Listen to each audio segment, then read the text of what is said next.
Hello friends, welcome back to my channel. இன்றைக்கி நம்ம என்ன பண்ண போகிறோம்னு பார்த்தீங்கன்னா, ஆவாரம்பூ பறித்து ஆவாரம்பூ சாம்பார் தான் வைக்க போகிறோம். அதுக்கு இன்னும் நம்ம நிறைய ஆவாரம்பூ பறிக்கணும். வாங்க ஆவாரம்பூ பறிக்க போகலாம். ஏரிக்கரை ஓரம் தான் ஆவாரம்பூ செடி நிறைய இருக்கும். ஃப்ரெண்ட்ஸ், ஆவாரம்பூ மரம் எவ்வளோ பெருசு இருக்குது. பூ கொஞ்சம் தான் இருக்குது. பாருங்க,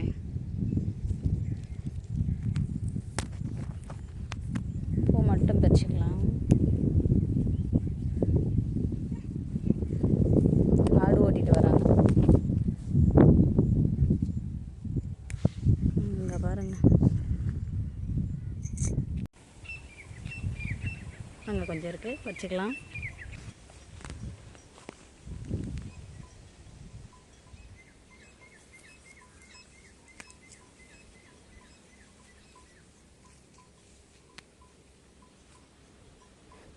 பாருங்கள், இந்த பூவில் வந்து காய் வைக்கவே ஆரம்பிச்சிட்டு இருக்கு. ஆவாரம்பூ டீலாம் குடிப்பாங்க. நீங்கள் ஆவாரம்பூ டீ குடிச்சிருக்கீங்களான்னு கமெண்ட்டில் சொல்லுங்கள் ஃப்ரெண்ட்ஸ்.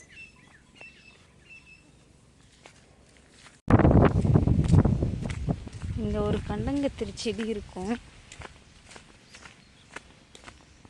இங்கே பாருங்கள் ஃப்ரெண்ட்ஸ், இது கண்டங்கத்திரி செடி.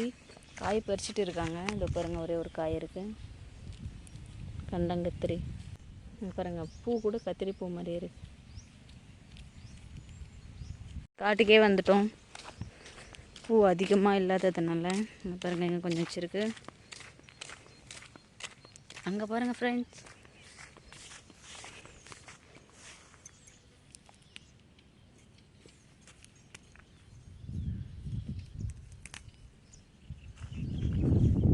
இங்கே தான் நிறைய செடி இருக்கும். ஆவாரம்பூ செடி இது பாருங்கள், இங்கே இருக்குது, அங்கே இருக்குது, அப்புறம் அந்த ஏரிக்கரை ஓரம் எல்லாமே இருக்குது.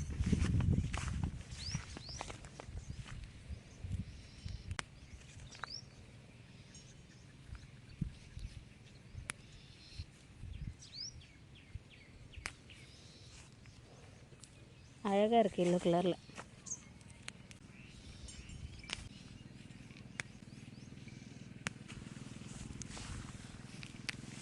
பாருங்க, இதுதான் ஆவாரம்பூ காய்.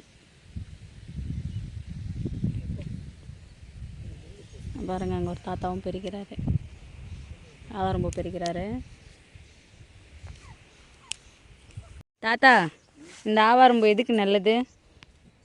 உடம்புக்கு குளிர்ச்சி. சர்க்கரைக்கு கேட்குது. சர்க்கரைக்கு சாப்பிடுவாங்க நிறைய. ஆவாரம்பூ கடையில் காஞ்சி போன பூலாம் வச்சு நிற்கிறான். ஆவாரம்பூவா? மூட்டை மூட்டையாக பையில் வச்சு நிற்கிறான். இப்போ இது நீங்கள் டீ போட்டு குடிப்பீங்களா இல்லை கடைஞ்சி சாப்பிடலாம்? பருப்பில் போட்டு அப்படியே கொத்துக்கரை முருங்கைக்கரை போடுற மாதிரியும் போடலாம். கடைஞ்சும் சாப்பிடலாம் நிறைய இருந்தா. ஏய், உன்னை எங்கேயோ பார்த்த மாதிரியே இருக்கு. சாப்பிடு சாப்பிடு, வேக வேகமாக சாப்பிடு. முள்ளுடா, அந்த பக்கம் போவாத.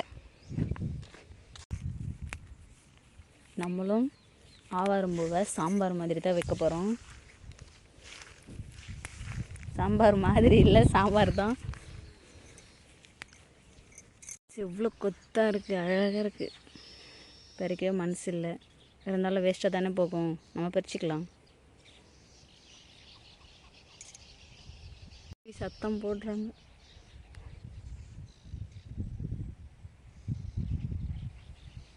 இது வந்து நம்ம அந்த காய் மாதிரி இருக்குது பூவில், அதெல்லாம் எடுத்துட்டு பூவோட இதை மட்டும் சேர்த்துட்டு சாம்பார் வைக்கணும். அதனால் நம்ம அந்த பூவை க்ளீன் பண்ணி எடுத்துக்கலாம்.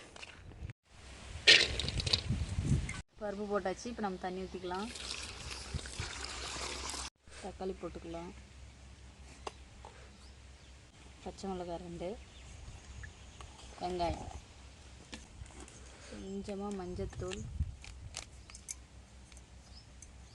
பருப்பு வேகிறதுக்காக கொஞ்சமாக உப்பு. நிறைய போட்டால் சீக்கிரம் வேகாது.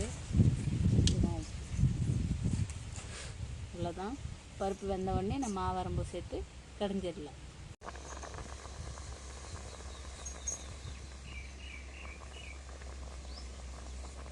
ஆவாரம்பூ சேர்த்துக்கலாம்.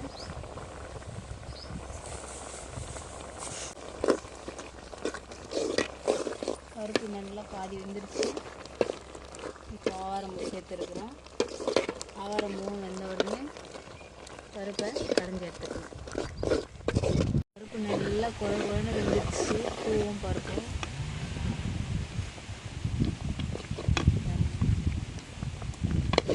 எண்ணெய் ஊற்றிக்கலாம்.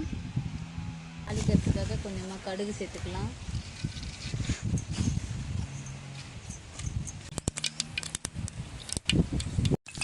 வெங்காயம் சேர்த்துக்கலாம்.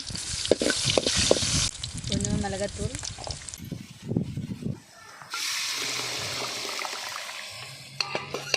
காஞ்ச மிளகா சேர்க்க நாங்கள் மறந்துட்டோம். நீங்கள் காஞ்ச மிளகா சேர்த்துக்கோங்க தாளிக்கும் போது.